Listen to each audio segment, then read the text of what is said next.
What's up, comic book fans? This is TB Comics coming at you in the month of January. It is 2025, so Happy New Year, comic book collectors, and welcome to all you new viewers, if I've got any new viewers, that is. And if I haven't, welcome to all my old viewers and my loyal subjects. Thank you for sticking with me all through 2024 and into 2025. But anyway, without further ado, let's get stuck into some comics, shall we, me old China? Hey, here we go, governors. We got some comics for you. A thick stack of comics. So, let's get stuck in. First up, we're going to go to the big one because I don't collect the big two. Only DC for me, and even that's very rare. But I have got some DC comics to show you, and some others, obviously. First up, we're going to go to Batman Brave and the Bold. This is issue number 20. Wow, issue 20. I can't believe it. This is cover, I want to say that's cover B, and that's come from Aaron Bartling, so thank you very much, Aaron Bartling. There's loads of creative team in this comic, not actually in the comic, because that would be really weird, and they'd be very, very small, and it would be very, very messy and bloody and gory, and I wouldn't be able to read it because it would be stuck together with like human guts.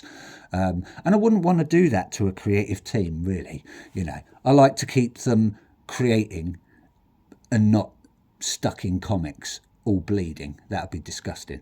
But yes, we've got Zatanna, Zatini, or whatever she's called, the lovely female magician.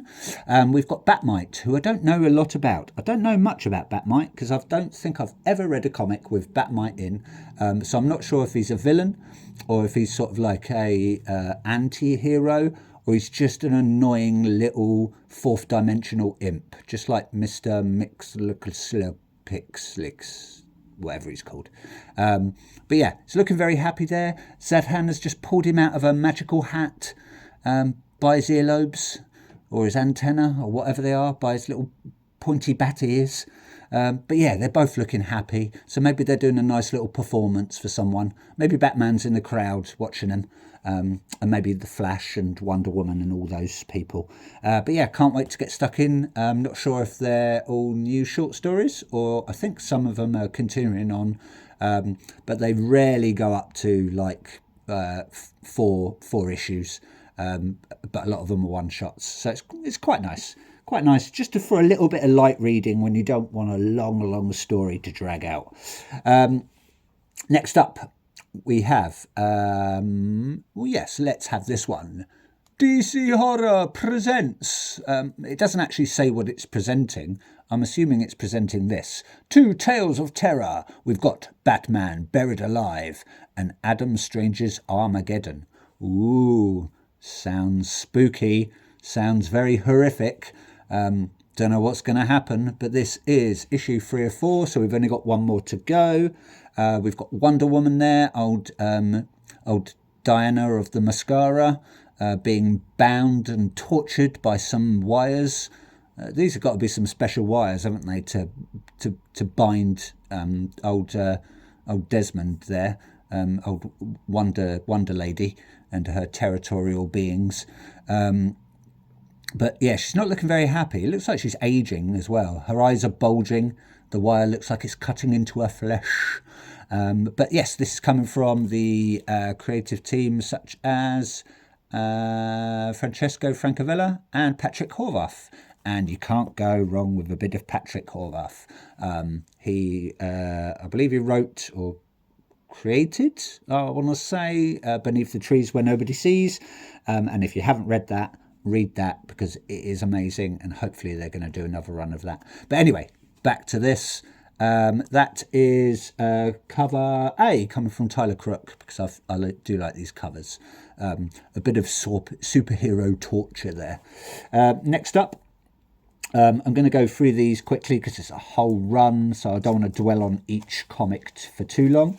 But we have, on the DC Black Label, managed to pick these up. We've got Batman Reptilian. That's issue 1 there, coming from, that is the Cully Hamner cover. We've got the nice Rogues Gallery, all with X's in their eyes. So I'm assuming someone's out for them. I sort of do know some of the story. The only one who hasn't is good old Killer Croc there. He's looking very happy. So maybe, just maybe, he's gunning after the Rogues Gallery. Batman with a very serious face there. Really big chin there. Looks like he's contemplating or, having a good old think about what's going on.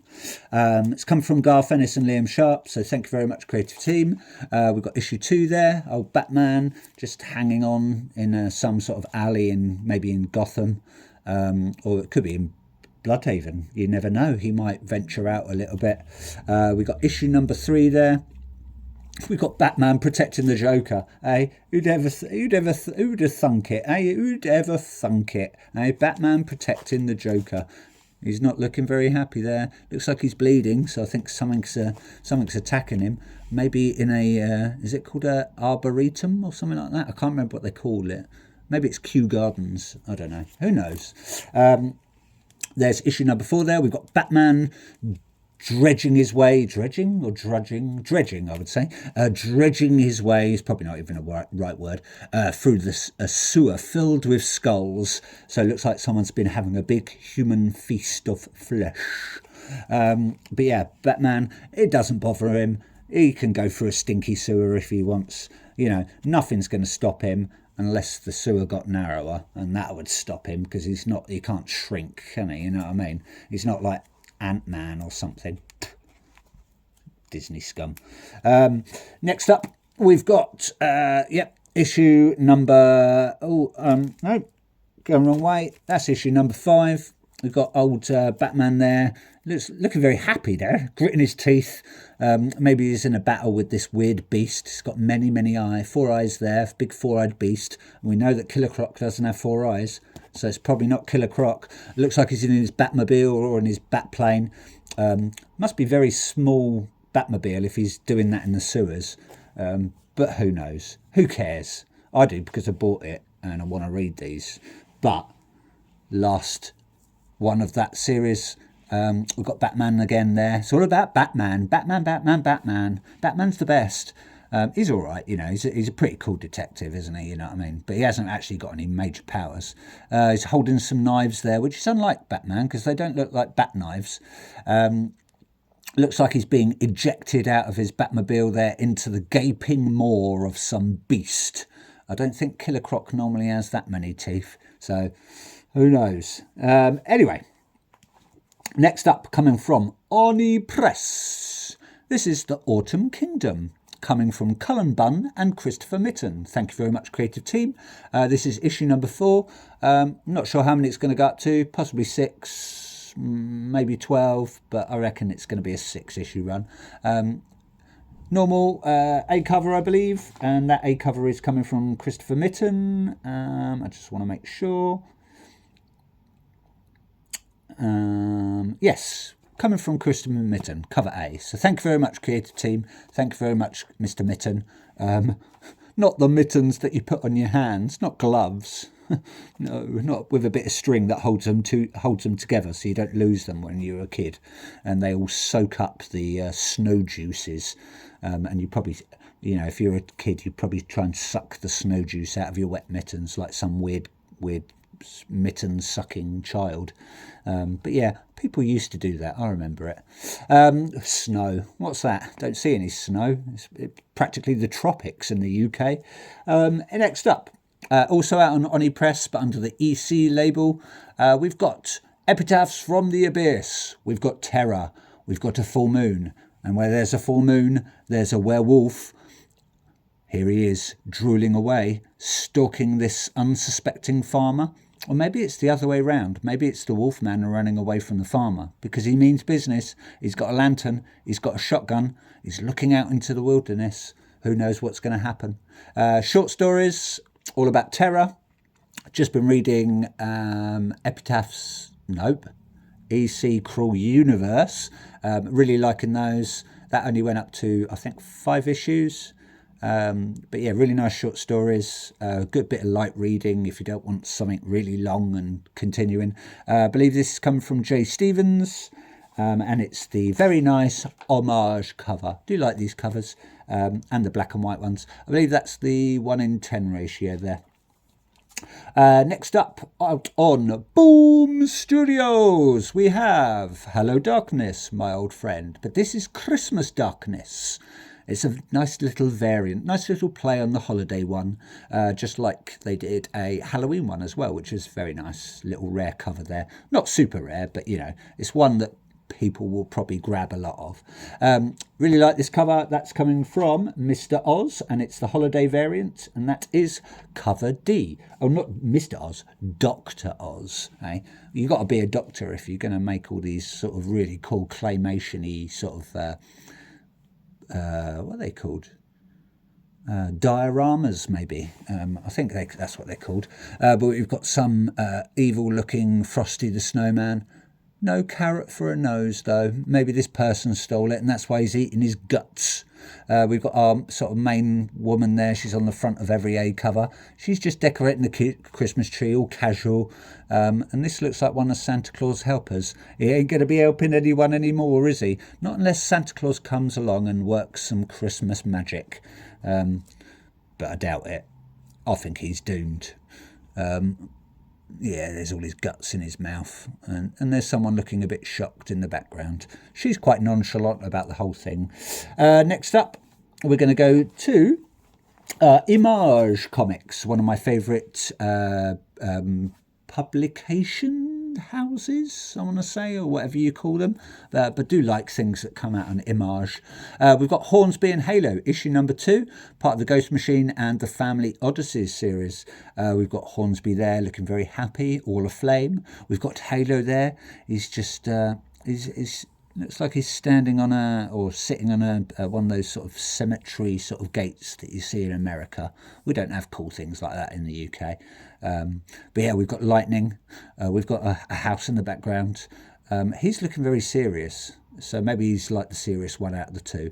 But this is coming from Peter J. Tomasi, Peter Snejberg. I'm probably pronouncing that wrong, so my apologies. John Klaus and Rob Lee. So thank you very much, creative team.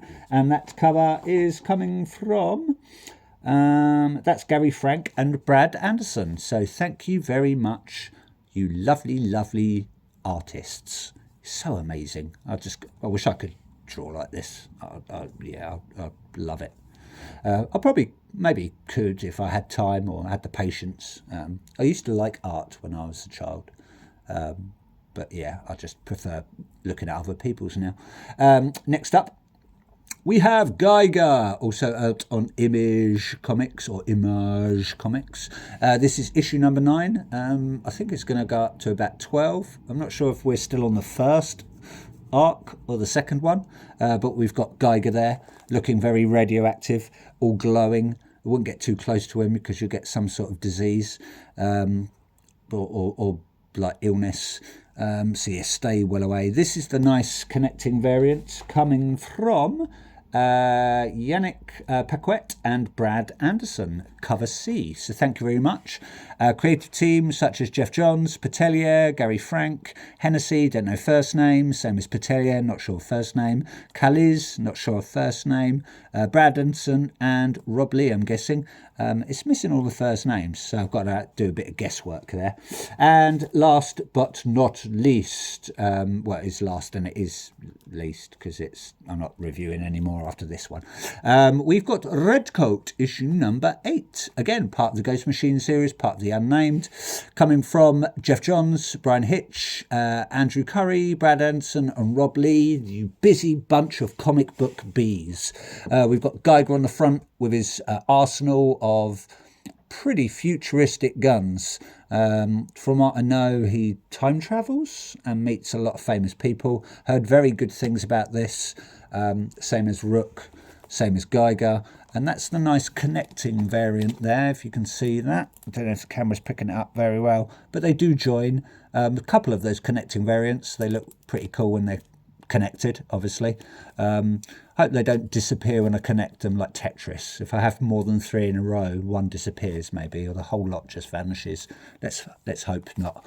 But yeah, this comes from Jeff Johns, Brian Hitch, Andrew Curry, Branderson, and Rob Lee. So yeah, if you haven't, read them. And if you haven't read them, go out and buy them and read them. Or if you have got them, read them again.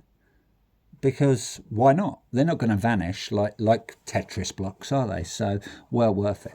But yep, can't wait to get stuck into these. Again, that is that is cover C as well, come from Yannick Paquette and Brad Anderson. So thank you very much, you beautiful, beautiful artists. What would I do without you? Probably collect something else, but who knows? But that's it from me. Keep comic collecting. And remember, comic books are for life, not just for Christmas. And please like, please subscribe, do all that stuff that everyone does on YouTube. And yeah, I look forward to posting more videos in this new year. Happy New Year, everyone. Bye bye for now, comic book collectors.